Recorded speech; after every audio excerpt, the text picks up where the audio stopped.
Video शुरू होने से पहले मुझसे एक प्रॉमिस करो। टेक्निकली वीडियो शुरू हो चुकी है। आगे बढ़ने से पहले मुझसे एक प्रॉमिस करो। आज अपना माइंड ओपन रखोगे, दिमाग खुला रखोगे। कुछ क्वेश्चंस न्यूटन ने कैसे आंसर किए थे वो देखेंगे। तो अगर उसके लेवल का सोचना है तो दिमाग तो चलाना पड़ेगा। मेरे साथ रहना, शुरू करते हैं।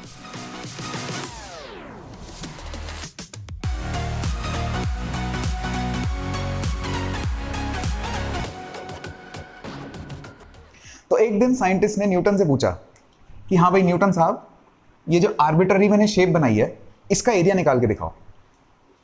बचपन में हम सर्कल्स, ट्राइंगल्स, रेक्टेंगल्स, इन सब इजी फिगर्स का एरिया निकालते थे।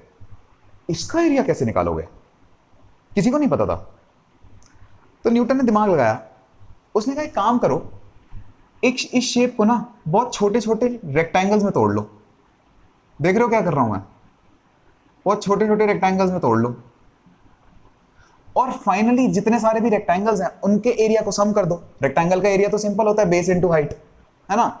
तो इन सारे जितने भी रेक्टेंगल बनेंगे उनके एरिया को ऐड कर देना, आ जाएगा इसका एरिया। तो साइंटिस्ट ने कहा हाँ अच्छी अप्रोक्सीमेशन है बट पूरी तरह मजा नहीं आया।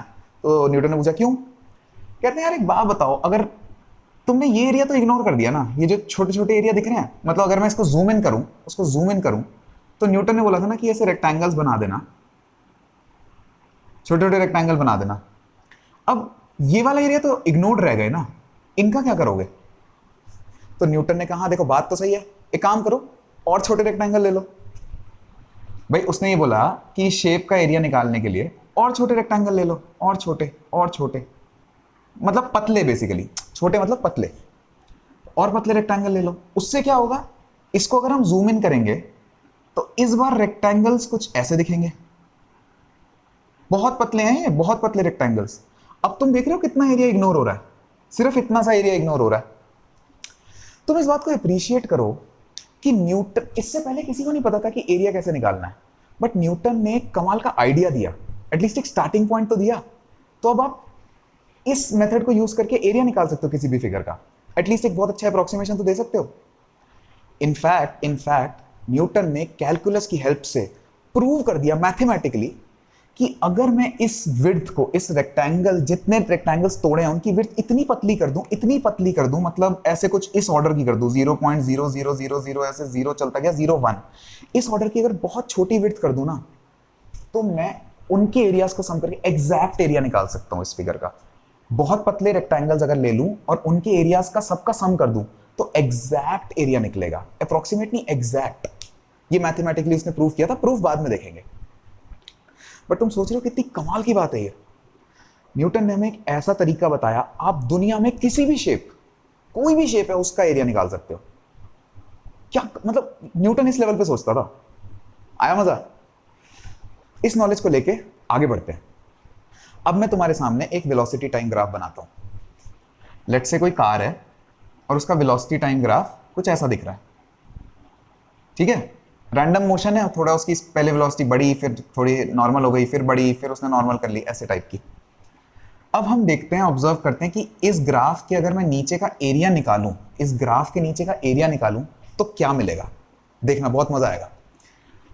तो इसका एरिया कैसे निकालेंगे? आर्बिट्ररी फिगर है, कोई भी रैंडम सा शेप है, तो न्यूटन वाले तरीके से निकालेंगे। तो न्यूटन ने क्या बोला था, छोटे छोटे रेक्टेंगल्स में तोड़ दो, छोटे छोटे रेक्टेंगल्स में तोड़ देंगे। अब ऐसे छोटे छोटे रेक्टेंगल में तोड़ते जाऊंगा। हाँ ये एक्चुअली बहुत पतले होंगे बट मैंने थोड़े मोटे से बनाए हैं। अब एक काम करते हैं, कोई भी बीच में एक रैंडम सा रेक्टेंगल लेते हैं और उसको उठाते हैं। बहुत छोटा सा रेक्टेंगल है, इसको यहाँ थोड़ा एनालाइज करते हैं इस रेक्टेंगल को। एक्चुअली में ये बड़ा, मतलब मैंने ऐसे जूम इन करके बना दिया बट एक्चुअली में बहुत पतला, बहुत छोटा रेक्टेंगल है ये। तो इसकी विड्थ कितनी है इस रेक्टेंगल की?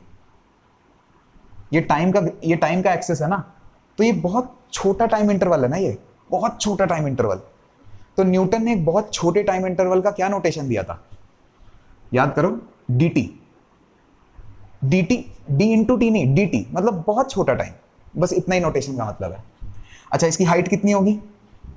इसकी हाइट होगी, अब तुम बोलोगे यार इसकी हाइट कैसे निकाले, यहां पर जो ग्राफ है ये थोड़ा इंक्रीज सा हो रहा है इस पॉइंट पे, है ना? बट अगर तुम ध्यान से देखो, ये रेक्टेंगल की विड्थ इतनी पतली है, इतनी पतली है इस रेक्टेंगल की विड्थ, इतनी पतली है इस रेक्टेंगल की विड्थ कि इंक्रीज नेग्लिजिबल है। ये तुम्हें फील आनी चाहिए कि इतनी पतली विड्थ है कि इंक्रीज नेग्लिजिबल है। तो बेसिकली इसकी हाइट बताने के लिए बस मैं ग्राफ पढ़ के यहां पर वैल्यू बता दूंगा, ये कितनी वैल्यू है मैं बता दूंगा, उससे मेरे को इसकी हाइट मिल जाएगी। तो इसकी हाइट हमें मिल गई v1, ठीक है। अब इस रेक्टेंगल का एरिया बताना है तुम्हें, अब इस रेक्टेंगल का एरिया बताना है। इस रेक्टेंगल का एरिया कितना होगा, v1 इंटू मतलब हाइट इंटू बेस, यानी v1 इंटू dt, यानी वेलोसिटी इंटू छोटा सा टाइम।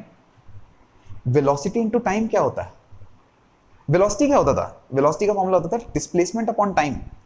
तो वेलोसिटी इंटू टाइम क्या हो गया, डिस्प्लेसमेंट। इसका मतलब इस रेक्टेंगल का एरिया हमें बहुत छोटे dt टाइम के लिए बहुत छोटा डिस्प्लेसमेंट दे देगा कार का, समझ रहे हो। तो अगर मैंने इस रेक्टेंगल का एरिया निकाल लिया और बोला ये बहुत छोटी कार इस टाइम, इस छोटे टाइम इंटरवल में कितनी डिस्प्लेस हुई कार, वो बता रहा है। तो अगर मैं इसका भी एरिया, इसका एरिया निकालूं तो वो इस टाइम इंटरवल का डिस्प्लेसमेंट देगा, इसका एरिया निकालूं तो इस टाइम इंटरवल का डिस्प्लेसमेंट देगा। मैंने सारे रेक्टेंगल्स लिए, सबके एरिया सम कर दिए, तो मुझे नेट डिस्प्लेसमेंट मिल गई। Displacement 1 plus displacement 2 plus displacement 3 करते करते नेट डिस्प्लेसमेंट मिल गई। कमाल की चीज है ये। ऐसे सोचो, ऐसे सोचो, तुमने एरिया निकाला और तुम्हें डिस्प्लेसमेंट मिल गई। इसका मतलब है दुनिया में कोई भी ग्राफ ले लो, वेलोसिटी टाइम ग्राफ होगा किसी भी कार का, कैसा भी मोशन था, अगर तुम ये एरिया निकाल पाए तो तुम्हें ये पता लग जाएगा उस कार ने अपनी जर्नी में कितना डिस्प्लेसमेंट किया है, यानी उसकी इनिशियल और फाइनल पोजीशन में कितना चेंज है। इस सेगमेंट से मेरे को यही बताना था कि area under velocity time graph gives displacement of the object. अच्छा, एक छोटी सी चीज ध्यान रखना, कभी कभी वेलोसिटी टाइम ग्राफ जो होते हैं ना, वो एक्सिस के नीचे चले जाते हैं। तो इसका क्या मतलब होता है, वेलोसिटी कहीं से शुरू हुई v0 से और धीरे धीरे चलते चलते जीरो हो गई और फिर नेगेटिव में हो गई। नेगेटिव वेलोसिटी मतलब कार सीधे सीधे चल रही थी, उसने डायरेक्शन चेंज कर ली। भाई वेलोसिटी एक वेक्टर क्वांटिटी है, तो अगर एक डायरेक्शन में चले जा रही है तो पॉजिटिव, पलट गई तो नेगेटिव, है ना। तो ये एरिया जो है, ये एरिया क्या देगा, जब कार यहां से शुरू हुई और यहां तक जब उसकी वेलोसिटी जीरो हो गई, जब तक यहां पर थी v0 और यहां पर थी जीरो, तो ये डिस्प्लेसमेंट कितनी हुई, ये एरिया वो बता देगा। तो ये एरिया क्या बताएगा, ये वाला एरिया, ये वाला एरिया तब का है जब कार की वेलोसिटी नेगेटिव हो गई, यानी जब कार पलट के वापस आने लगी, समझ गए। तो ये जितना ट्रैवल करी ना, ये लेंथ जितना वापस आई, वो ये एरिया है ना। तो अगर मुझे इस पूरी कार का जितना भी मोशन हुआ, जीरो से लेकर t equal to T final तक, टी फाइनल तक जितना भी डिस्प्लेसमेंट फाइनली हुआ, ये वैल्यू, ये आंसर, ये तो वो कैसे निकलेगा, area 1 minus area 2। So my only point is, अगर वेलोसिटी टाइम ग्राफ एक्सिस के नीचे जा रहा है तो नीचे वाले एरियाज को सबट्रैक्ट करेंगे ताकि फाइनल डिस्प्लेसमेंट निकल सके। तो इस वीडियो को यहीं खत्म करते हैं, और कोई भी डाउट आए तो नीचे कमेंट्स में पूछना, और मिलते हैं अगली वीडियो में।